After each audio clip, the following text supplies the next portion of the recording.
परिंदों को मंजिल मिलेगी हमेशा, ये फैले हुए उनके पंख बोलते हैं। वही लोग रहते हैं खामोश अक्सर जमाने में, जिनके हुनर बोलते हैं। परिंदों को मंजिल मिलेगी हमेशा, ये फैले हुए उनके पंख बोलते हैं। वही लोग रहते हैं खामोश अक्सर जमाने में, जिनके हुनर बोलते हैं। आइए बंधुओं, मैं मुन्ना यादव अपने YouTube चैनल माँ मैथ्स पॉइंट पर आप सभी बंधुओं का एक बार फिर स्वागत करते हैं। और आज हम क्लास टेंथ के एक बहुत ही इम्पोर्टेंट पॉइंट, जिससे बिहार बोर्ड की एग्ज़ाम में क्लास 10th में भी और क्लास 12th में भी प्रत्येक वर्ष 1 नंबर से लेकर 5 नंबर तक का क्वेश्चन पूछा जाता है। और वह बहुत ही इंटरेस्टेड टॉपिक है, जिसका नाम है ओम का नियम। क्या नाम है? ओम का नियम। और आप लोग देख रहे होंगे अपने अपने मोबाइल के स्क्रीन पर कि आपके सामने ओम का नियम दिख रहा होगा। और सबसे पहले हम आपको बता दें कि ये जो ओम साहब जो थे, इनका पूरा नाम था जॉर्ज साइमन ओम। क्या नाम था? जॉर्ज साइमन ओम।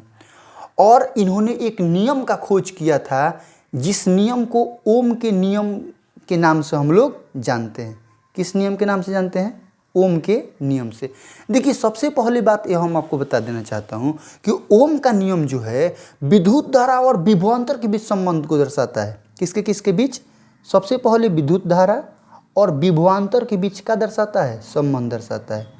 विद्युत धारा और विभवांतर के बीच संबंध दर्शाता है।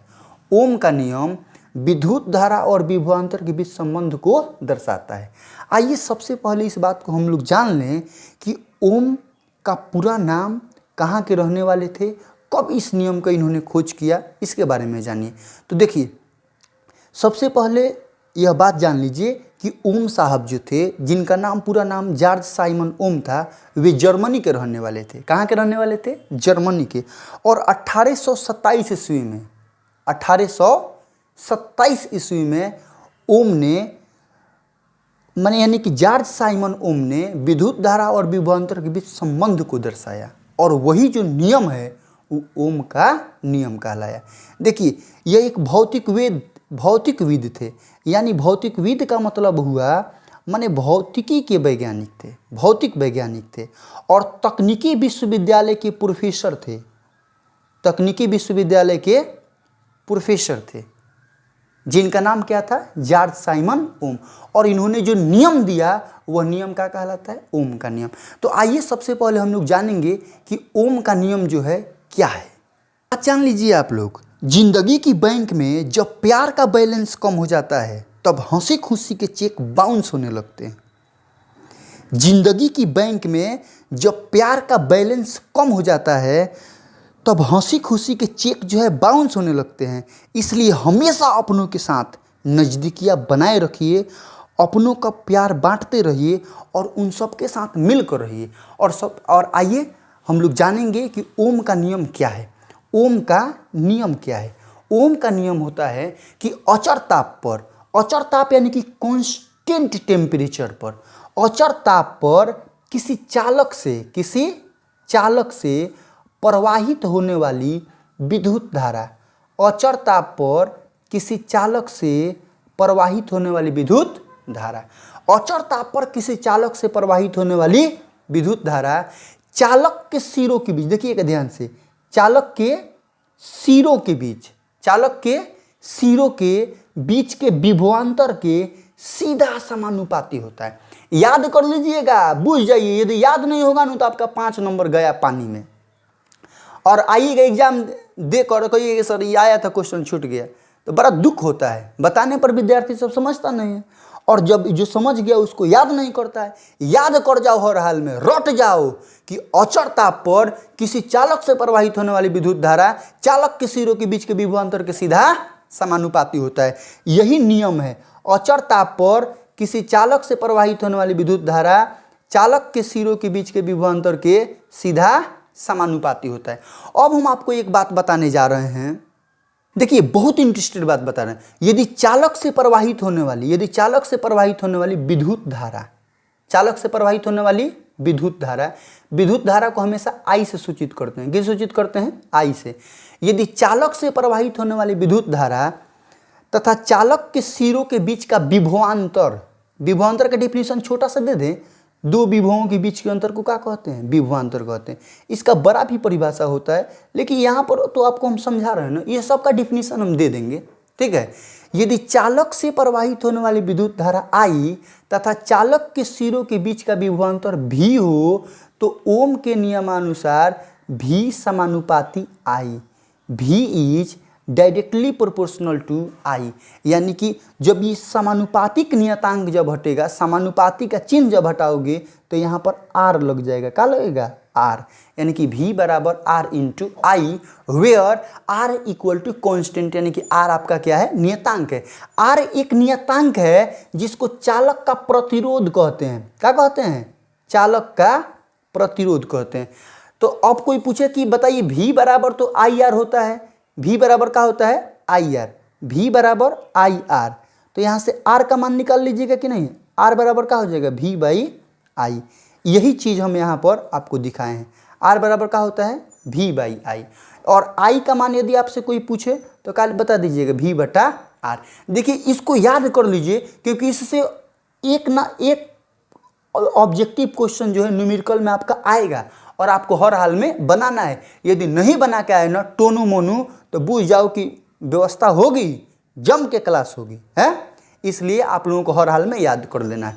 5 नंबर का प्रश्न तो पक्का पूछेगा। कब? जब पूछे कि ओम का नियम क्या है और ओम के नियम को प्रयोग के द्वारा प्रमाणित करें, ठीक है। तो आइए अब हम लोग प्रायोगिक सत्यापन की ओर आगे बढ़ रहे हैं। सुन बाबू, प्रायोगिक सत्यापन के लिए तुमको एमीटर चाहिए। तुमको क्या चाहिए? एमीटर। क्या चाहिए? एमीटर। तुमको चाहिए वोल्ट मीटर, तुमको चाहिए वोल्ट मीटर, तुमको चाहिए परिवर्तनशील प्रतिरोध, तुम्हें चाहिए दाब कुंजी और तुम्हें चाहिए बैटरी, ठीक है। तो हम आपको बता रहे हैं कौन कौन से उपकरण आपको चाहिए ओम के नियम को प्रयोग के द्वारा प्रमाणित करने के लिए। ओम के नियम को प्रयोग के द्वारा माने का एक्सपेरिमेंट के द्वारा प्रमाणित करने के लिए, प्रूव करने के लिए सर्वप्रथम चालक तार। क्या चाहिए? चालक तार। क्या चाहिए? चालक तार। ओम के नियम को प्रयोग के द्वारा प्रमाणित करने के लिए सर्वप्रथम चालक तार, एमीटर, वोल्ट मीटर, दाब कुंजी तथा परिवर्तनशील प्रतिरोध इत्यादि को लेकर चित्रानुसार सजा दिया जाता है। आपको क्या बोलना है कि ओम के नियम को प्रयोग के द्वारा प्रमाणित करने के लिए सर्वप्रथम चालक तार, एमीटर, वोल्ट मीटर, दाब कुंजी तथा परिवर्तनशील प्रतिरोध इत्यादि को लेकर चित्रानुसार सजा दिया जाता है। और यह भी भैया तुम लोग जान लो कि एमीटर को श्रेणी क्रम में जोड़ा जाता है। एमीटर को किस क्रम में जोड़ा जाता है? श्रेणी क्रम में। और वोल्ट मीटर को किस में जोड़ा जाता है? तो समानांतर क्रम में जोड़ा जाता है। अब तुम लोग पूछोगे कि सर ये एमीटर क्या है? तो एमीटर धारा मापने का एक यंत्र है। अब पूछोगे कि वोल्ट मीटर क्या करता है सर? तो वोल्ट मीटर से विभवांतर मापा जाता है रे ससुरा ना। तो एमीटर को श्रेणी क्रम में तथा वोल्ट मीटर को समानांतर क्रम में जोड़ा जाता है। फिगर आप सबके सामने है, देख लीजिए। यहाँ पर ये जो आप ए देख रहे हैं ना, ये एमीटर को दिखा रहा है, ये वोल्ट मीटर है, ठीक है। ये विद्युत धारा प्रवाहित हो रहा है, ये प्लग की है। क्या है? प्लग की। प्लग की का हिंदी होता है दाब कुंजी। और ये रिहेस्टेट है, यानी जिसको बोलते हैं हम लोग परिवर्तनशील प्रतिरोध।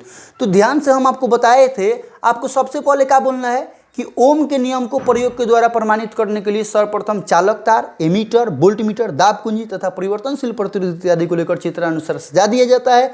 एमीटर को श्रेणी क्रम में तथा वोल्ट मीटर को समानांतर क्रम में जोड़ा जाता है। इतना बात आप लोग समझ गए हो ना। आगे बढ़ें तो स्वैग के साथ मुस्कुराते हुए लाइक कीजिए, कमेंट कीजिए और चैनल को सब्सक्राइब नहीं किए हैं तो कर लीजिए। 2 4 5 ग्रुप में जल्दी से जल्दी शेयर कर दीजिए फटाफट।